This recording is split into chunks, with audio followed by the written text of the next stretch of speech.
Cette chronique est une présentation de Clinique vétérinaire du Compagnon. Bonjour, aujourd'hui, nous allons procéder au détartrage de notre mascotte Dune. Elle a déjà 14 ans, ses dents nécessairement s'abîment ou accumulent du tartre avec les années. Fait qu'à chaque année, notre ami passe par l'étape du détartrage et on va aussi faire son bilan sanguin pour s'assurer qu'au niveau sanguin, tout est normal. Fait que je vais l'examiner comme on fait avec tous les animaux avant une anesthésie. On ausculte toujours pour être sûr qu'il n'y a pas un nouveau bruit cardiaque ou un souffle qui ne devrait pas être là. Les chats ont tendance quelquefois à avoir des problèmes cardiaques ou de pression sanguine qui va amener des décollements de rétine ou des problèmes comme ça. Ça fait partie de l'examen routinier de toujours s'assurer que les yeux sont corrects. On n'a pas d'anomalie. Les muqueuses aussi vont être vérifiées pour voir si l'animal est bien rose, pas de... Et en même temps, je m'assure que l'examen dentaire, je n'ai pas une surprise là, qui pourrait allonger la procédure. On a des bons amas de tarte, fait que c'est certain que ça va lui faire du bien de subir ce détartrage-là. On prend toujours la température. Bon. 38,7, la température est tout à fait normale. Une petite palpation. On ne veut pas découvrir quelque chose après l'anesthésie, fait qu'on va toujours s'assurer qu'il n'y a pas de masse, il n'y a pas quelque chose qui est apparu dans les derniers temps. Les ganglions aussi.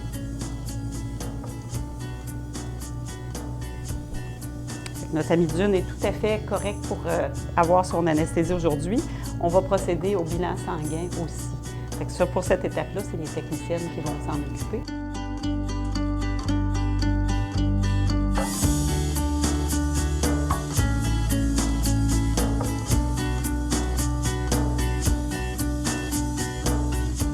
Donc, une fois qu'on a pris la prise de sang de notre patient Dune, on se retrouve avec deux échantillons sanguins, donc une partie pour l'hématologie et la biochimie. Donc ici, on a notre appareil à hématologie, qu'on va déposer le tube à l'intérieur. On va simplement entrer les données dans le dossier de Dune où les analyses vont être conservées dans l'ordinateur, en fait, et vont se joindre à son dossier médical. Et on a ici l'appareil à biochimie, en fait, dans lequel on va placer notre échantillon et va nous permettre de faire l'analyse complète là, de notre animal. On a fait la prise de sang tantôt pour notre amie Dune dans le but de savoir qu'est-ce qui se passe avec elle au niveau sanguin, au niveau de ses organes. On a un résultat, habituellement il est sur le iPad. Là. On essaiera tantôt de vous montrer un peu les images. L'avantage de l'iPad, c'est qu'il y a les courbes des anciens tests qui ont été faits parce que Dune est suivie aux 6 mois pour un problème de thyroïde. On veut quand même savoir est-ce qu'elle est anémique, est-ce qu'elle a des globules blancs en excès. Fait qu'il y a toutes sortes de chiffres là, qui sortent sur notre bilan sanguin ici, où on va voir justement qu'est-ce qui est normal. Là, il y a très peu de paramètres qui sortent de la normale et nous, on va expliquer aux clients lesquels sont importants, lesquels il faut s'intéresser par rapport à l'anesthésie qu'elle va subir. Pour nous, ça, c'est l'hématologie qui est la fonction des globules blancs, des globules rouges et des plaquettes. Et il n'y avait rien d'inquiétant qui sortait là-dessus. Elle a déjà fait de l'anémie. Actuellement, n'en fait pas, fait qu'on est rassuré. Et on fait aussi ce qu'on appelle la biochimie. C'est pour ça qu'il y a 2 appareils différents qui sont utilisés. Au niveau de la biochimie, on veut savoir le sucre. Un chat âgé peut faire quelquefois du diabète comme pour les personnes.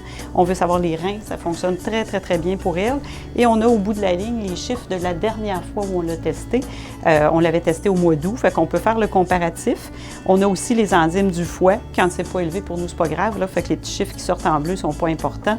Mais pour le restant, les analyses, l'ensemble des analyses est très, très correct pour elle. On n'a pas testé la thyroïde, mais c'est ça, souvent, elle est à veille d'avoir ce test-là aussi parce qu'elle est traitée pour sa thyroïde puis pour avoir des effets négatifs sur d'autres organes si on ne la traitait pas ou si elle était mal accompagnée de ce côté-là. C'est les analyses d'aujourd'hui, puis l'avantage, c'est que je peux avoir les analyses des dernières fois qu'elle a été testée et des courbes ici de plusieurs paramètres avec leur suivi. Chaque point indique une analyse. Fait qu'on voit qu'est-ce qui change, qu'est-ce qui augmente, qu'est-ce qui diminue. Comme on disait tantôt, elle a déjà fait de l'anémie, fait que c'est un paramètre qui est augmenté un peu par rapport aux dernières fois parce qu'on a traité cette anémie-là. Et après ça, c'est ça, on veut vérifier ses reins, comment ils se comportent, puis ça va vraiment tout à fait bien de ce côté-là, puis le foie aussi, fait que tous les paramètres sont normaux. C'est important pour nous, le bilan sanguin, D'une, comme on a dit, j'ai parlé de 14, mais elle a 15 ans en fait. Jamais je vais endormir un animal de cet âge-là sans avoir un bilan sanguin parce qu'il y aurait des dangers si l'animal, surtout une insuffisance rénale chez le chat, ça a influencé énormément notre façon d'anesthésier. C'est pour ça qu'on disait, on vérifie, moi et la technicienne ensemble, de quelle façon on va endormir le chat, avec quelle médication. À la lumière de ce test-là et de l'examen qui a été fait sur l'animal, c'est comme ça qu'on va décider son état de stress aussi, à quel point elle a besoin de beaucoup de médicaments pour être manipulable. Fait que c'est ces informations-là qui sont nécessaires pour faire une anesthésie qui est adéquate. Donc, après discussion avec la vétérinaire, on a convenu du protocole anesthésique à utiliser pour notre amie Dune.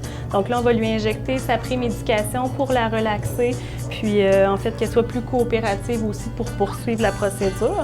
Donc, on va lui faire l'injection dans le muscle de sa patte arrière, puis ça va prendre environ 15 à 20 minutes là, avant que l'injection soit efficace, puis qu'elle soit vraiment là, plus détendue. Donc voilà, c'est fait. Cette chronique est une présentation de Clinique vétérinaire du Compagnon.